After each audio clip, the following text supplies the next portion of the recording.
3장 두뇌 기반 마음을 뛰어넘는 도약삼. 하지만 인류의 생존을 위협하는 적을 파괴하는데도 사용할 수 있다는 사실을 깨닫기까지는 그리 오랜 시간이 걸리지 않았습니다. 원시 부족의 출현을 목격했고 수렵 채집인이 더 많아지고 서로의 영토를 침해하기 시작하면서 무기를 사용한 첫 번째 충돌을 목격했습니다. 이것이 바로 파충류의 뇌, 동물의 뇌라고 부르는 것입니다. 그것은 단기적으로 생존을 보장하는 데 초점을 맞춘 컴퓨터일 뿐입니다. 이제 전쟁에 나가서 다른 사람을 죽이는 사람들이 어떤 정교한 사고 과정에서 그렇게 한다고 생각할 수 있습니다. 그리고 어떤 의미에서는 그들이 다른 사람을 죽이기 위해 이러한 모든 방법을 고안해내는데 확실히 대단한 독창성을 발휘한다는 것을 알 수 있습니다. 하지만 그들은 실제로 생각하는 것이 아닙니다. 그들은 위협으로 인식하는 것에 반응하고 적응하고 있습니다. 꽃이 태양을 따라 움직인다고 말했습니다.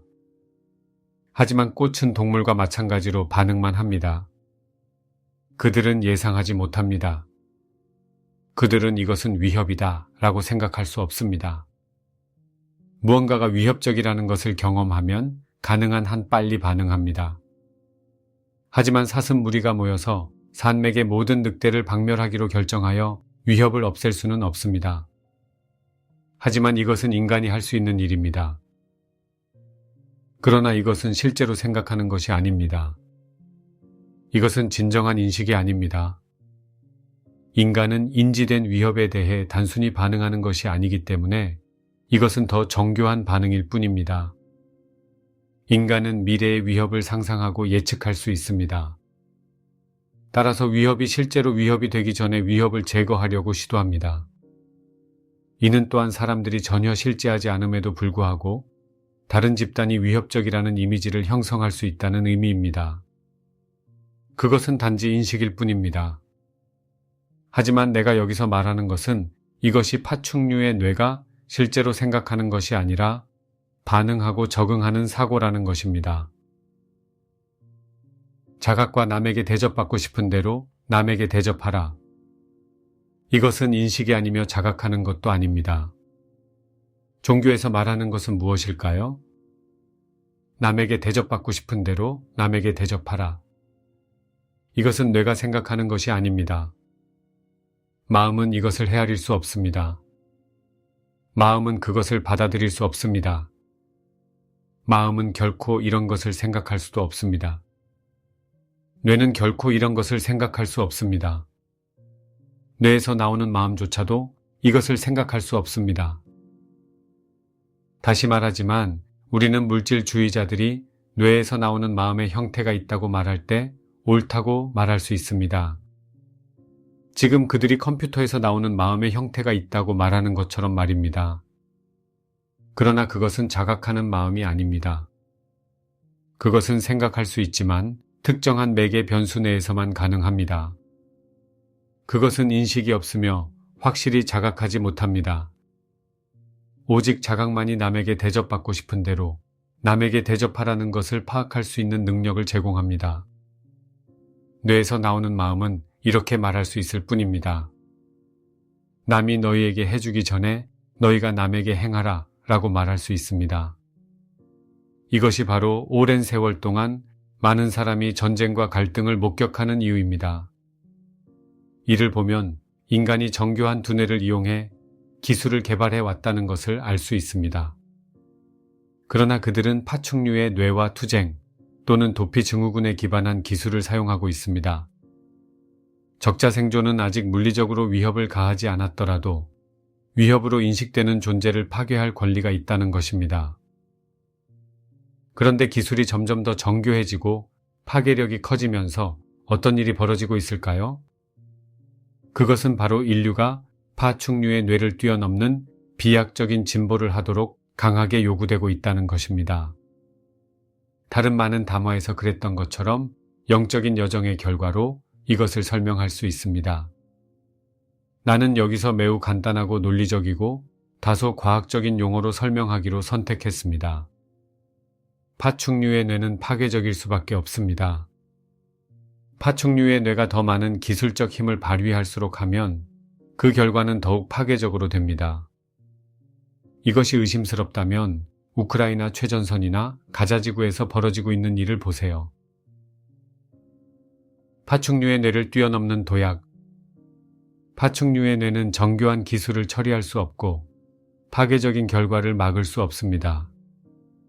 파충류의 뇌는 우리는 기후와 우리 자신의 생존을 위협할 특정한 물질을 배출하고 있다 라고 생각할 수 없습니다.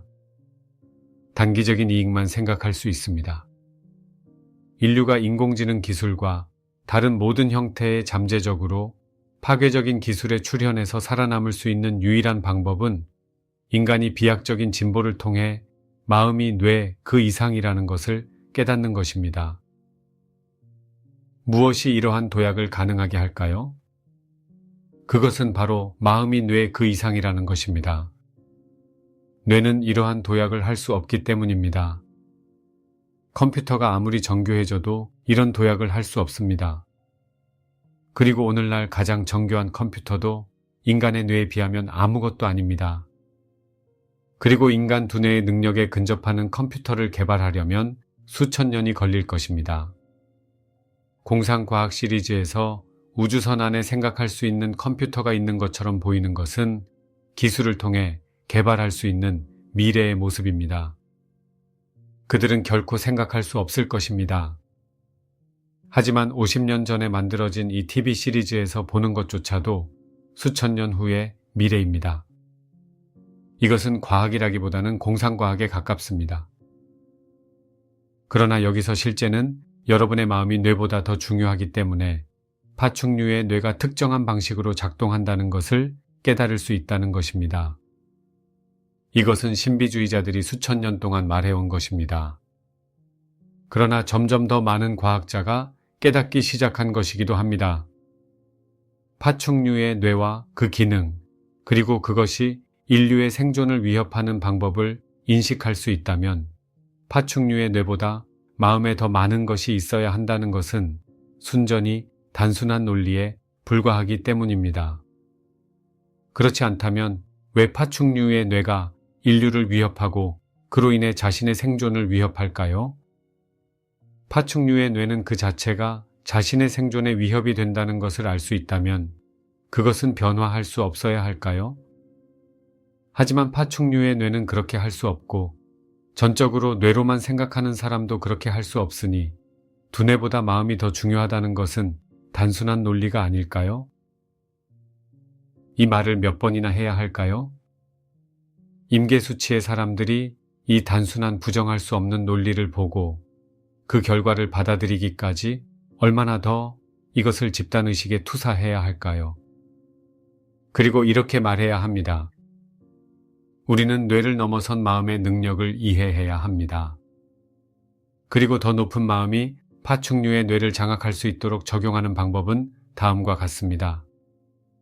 당면한 위협을 파괴하는 데 너무 집중하면 장기적으로는 자신의 생존을 위협하게 됩니다. 이를 집단의식에 투사하면 파급 효과가 생깁니다.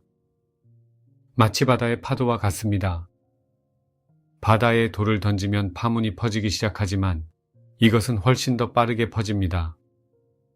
그리고 많은 사람이 상승 마스터의 학생들 뿐만 아니라 영적인 사람들, 신비주의자들 뿐만 아니라 조율할 수 있는 많은 사람이 있습니다. 왜냐하면 그들에게 한동안 내가 비슷한 말을 해왔기 때문입니다. 그러나 그들은 그것을 더 잘 알게 됩니다.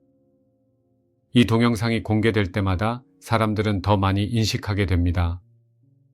그리고 이에 따라 행동해야 할 필요성을 더 잘 인식하게 됩니다. 2024년의 중요한 선택. 내 생각에서 벗어나 좀 더 현실적인 이야기를 해보겠습니다. 이 메시지가 2024년 올해와 어떤 관련이 있을까요?